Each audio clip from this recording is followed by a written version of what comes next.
Ya comienza Imagina Radio, el programa de ciencia, tecnología e innovación de Panamá.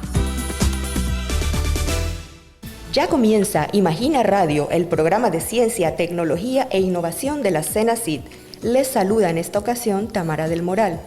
Nuestro invitado de hoy es el doctor Juan Castillo, investigador de la Universidad Tecnológica de Panamá, miembro del Sistema Nacional de Investigación y director ejecutivo encargado de la Asociación de Interés Público Sidetis IP, que promueve proyectos en el campo científico, tecnológico y educativo. Bienvenido, doctor Castillo.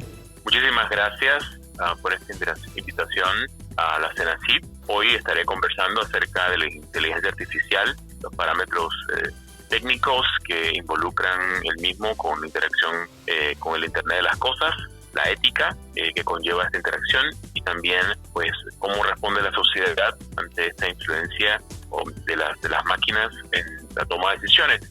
Me gustaría pues agradecer también a la Universidad Tecnológica de Panamá, al Sistema Nacional de Investigación, a la Universidad de Texas en Arlington, a la cual también soy parte, y a Sidetis IP, y les animo mucho a seguirnos en www.sidetis.org.pa. Para comenzar, doctor Castillo, ¿a qué nos referimos cuando estamos hablando de inteligencia artificial? Hay varios tipos de inteligencia artificial, sin embargo, el que nosotros vamos a estar manejando es una máquina que desempeña cualquier función inteligente de un ser humano, que un ser humano puede desarrollar. Significa que puede tener o que tiene capacidades de razonamiento, de entendimiento, de aprendizaje, que pueden entonces también convertir el conocimiento y transformarlo y poder interactuar incluso en respuesta a ese aprendizaje que ha tenido. Algunos ejemplos del mismo nosotros lo podemos ver simplemente a través de Google. Google tiene una plataforma de inteligencia artificial que tiene la capacidad de interactuar contigo de respuesta. Para eso incluso han desarrollado botones muy similares a Alexa, que se llama Google. Interacciones como el sistema de inteligencia artificial de Siri, que es uno de los más avanzados, también puede tener estas capacidades de entender, razonar, aprender e interactuar. Y a eso nos referimos con sistemas de inteligencia artificial. ¿Por qué es importante la ética en el entorno de la inteligencia artificial? La ética tiene grandes rasgos, grandes aportes en el tema de la inteligencia artificial. Particularmente nuestra problemática actualmente es que la inteligencia artificial necesita cierto grado de supervisión de la parte humana, es decir, todavía no es completamente independiente en muchos aspectos. Por lo tanto, puede ser, por la interacción humana, puede tener algún tipo de sesgo o algún tipo de utilización o mala utilización de la inteligencia artificial. Por lo tanto, es importante todo el tema de la ética a la hora de interactuar con sistemas computacionales, porque pueden ser mal utilizados ya sea por el usuario final o pueden ser mal utilizados por el distribuidor o por algún grupo de personas. Un ejemplo del sesgo que puede ocurrir es lo que aparece en el libro del doctor Hidalgo, del Massachusetts Institute of Technology. Él actualmente se encuentra en Francia y él elaboró un libro que se llama que habla acerca de los temores que se tienen con respecto a la inteligencia artificial. Recientemente salió a nivel digital, y uno de ellos pues es el tema de sistemas de inteligencia artificial entrenados, que al final lo que hicieron fue responder con los inputs que tenía el sistema computacional.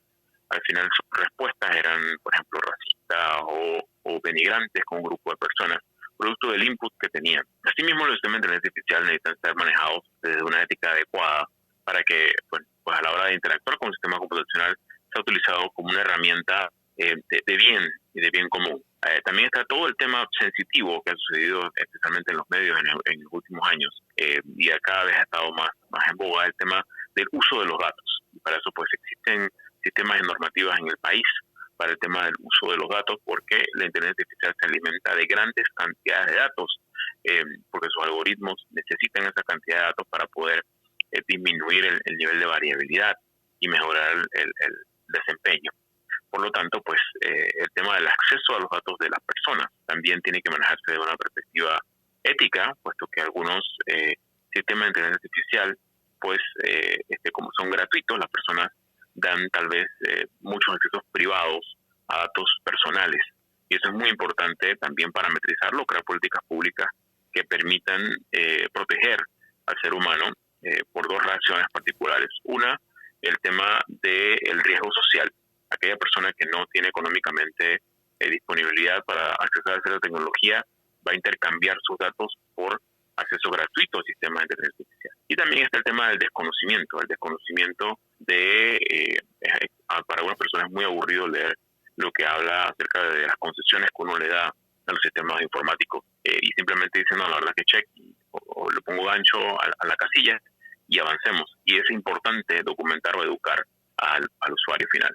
Doctor, entiendo que usted está trabajando en un proyecto junto con el profesor Víctor López de la Facultad de Ingeniería de Sistemas Computacionales de la Universidad Tecnológica sobre el tema de la ética en los sistemas de inteligencia artificial.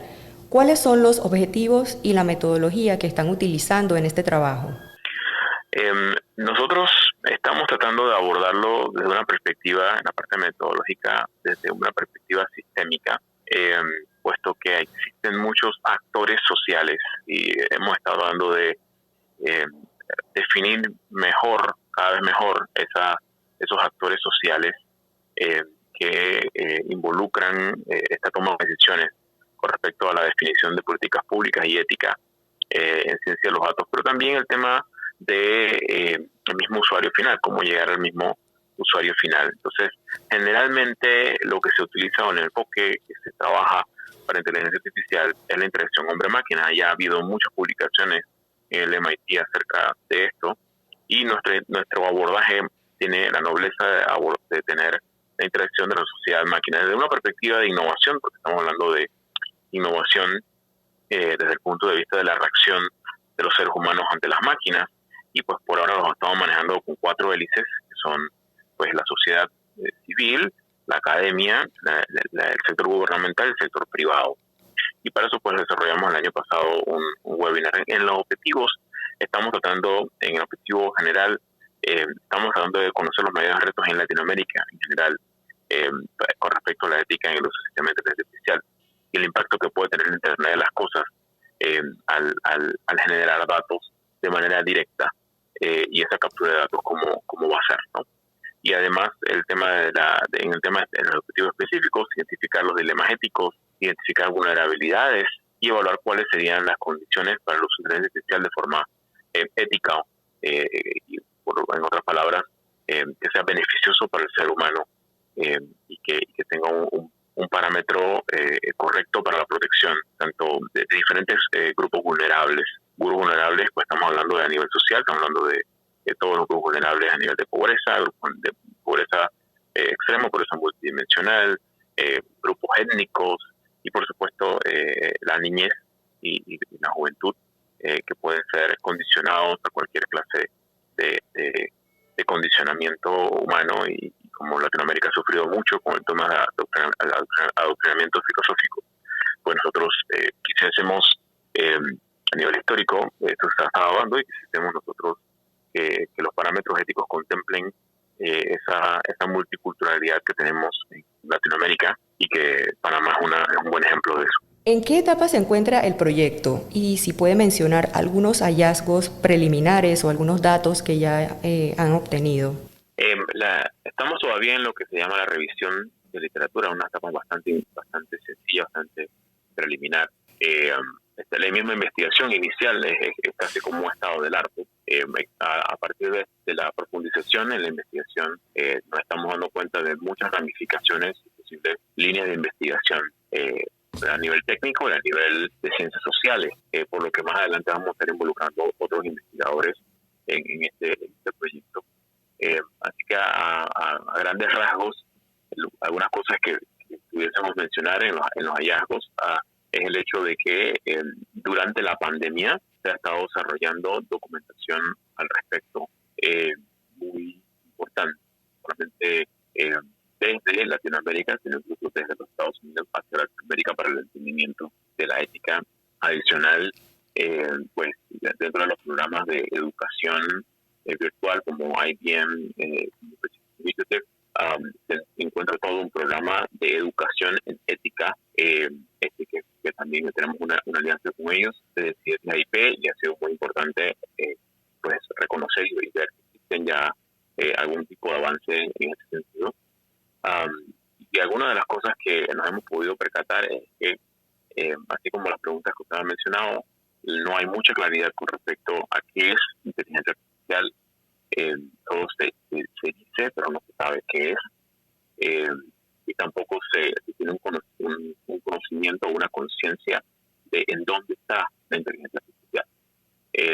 Por lo tanto, hay que hacer todavía muchísima educación al respecto, y esta oportunidad de entrevista es magnífica para poder crear esa curiosidad en las personas, en la sociedad, para que puedan empezar a preguntarse y empezar a investigar por sí mismos qué es inteligencia artificial. Esto es algo que ciertamente va a cambiar los trabajos. No solamente los va a reducir trabajos, sino que también va a crear nuevos trabajos. Y es importante que vayamos preparando hacia eso, porque por el grado de automatización que se está logrando a través de estos sistemas de información realmente va a revolucionar en los próximos años en muchísimas áreas de conocimiento y de la industria. Usted menciona varias veces la educación. ¿Por qué es importante que la población conozca no solo sobre seguridad y los delitos informáticos que vemos a menudo en las noticias sobre ese tema, sino también la seguridad cuando hablamos de la Internet de las cosas y de la inteligencia artificial? ¿Cómo podemos educarnos para abordar esos temas y para participar en las nuevas tecnologías y poder utilizarlas de manera segura? Existen plataformas gratuitas que se pueden utilizar para documentarse al respecto. Es importante autoeducarse con respecto a los dispositivos inalámbricos que uno compra, cuáles son los requerimientos y los estándares con los que se están manejando. También existe ya muchísima documentación disponible en la web para poder hacer comparaciones de dispositivos. Sin embargo, hay algunos dispositivos que todavía a nivel de Internet de las cosas que todavía no se tienen, por supuesto, todo investigado. Así que pues siempre va a haber un espacio o un porcentaje de fiabilidad de la información que se va a tener disponible. Además, es importante que exista desde el punto de vista ético y desde el punto de vista gubernamental programas educativos para proteger a los usuarios de todos estos ataques cibernéticos. Estamos en la virtualidad producto de la pandemia en gran cantidad de los trabajos. Es importante crear conciencia al respecto. Existen certificaciones muy sencillas en temas de seguridad informática que se pueden tomar o que se pueden crear para estos temas, y son oportunidades que existen a nivel educativo. Es importante leer cada vez que se va a tomar una decisión de aceptar términos y condiciones del sistema de información, a pesar de que pueda sonar aburrido. Es mejor, y uno se puede tener un apuro, es mejor leerlo y revisar qué clase de información se va a estar accesando desde el sistema de información de inteligencia artificial o incluso cualquier otro tipo de tecnología. Y si uno no está seguro, entonces consultar a expertos en informática con respecto a este tema. Y bueno, nace también esa necesidad de que exista alguna lista consultiva que un usuario pueda tener, no sea que estén hackeando sistemas de información o le estén accesando las cámaras de los computadores sin que exista ningún tipo de protección al respecto. Así que muchísimas gracias. Bueno, muchas gracias, doctor Castillo, por participar hoy en Imagina Radio. Ha sido un placer para mí compartir con ustedes. Por favor, síganos en CIETIS IP en las redes sociales. Estamos en LinkedIn, YouTube, Instagram, Facebook. Tenemos diferentes programas a nivel. Nuestra mayor carga es la educación tecnológica, no solamente a nivel de envío o compartir conocimientos, sino también por supuesto, el tema práctico y buscar soluciones de innovación social de base tecnológica y que pueden aportar o transformar nuestra sociedad, y en democratizar el conocimiento, que tiene que ver con la cuarta revolución industrial, utilizando por supuesto sistemas abiertos y software libre que permitan la mayor asimilación de la tecnología. Así que muchísimas gracias, estamos a las órdenes de ip.org, de CIETIS.org.pa, también en las redes sociales. Muchas gracias. Así llegamos al final de otra edición de Imagina Radio. Para conocer las noticias de ciencia y tecnología, los protagonistas y las investigaciones que se realizan en Panamá, sintonícenos de lunes a viernes a las 11:45 de la mañana y su retransmisión a las 4 de la tarde por Q Estéreo. Se despide de ustedes su servidora Tamara del Moral. Que tengan un excelente día. Gracias por haber sintonizado un nuevo episodio de Imagina Radio. Recuerda que podrás escuchar la retransmisión de este programa hoy a las 4 de la tarde. Tienes una cita con nosotros.